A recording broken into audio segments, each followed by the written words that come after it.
At least 8 people are dead following a dock fire Monday morning along the Tennessee River in Alabama. An estimated 35 boats were destroyed.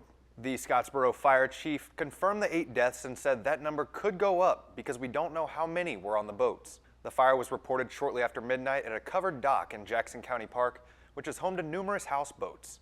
Jackson County Chief Sheriff's Deputy Rocky Harnan told AP there were numerous people rescued from the water who had escaped. We have some confirmed fatalities, but we don't have an exact number yet.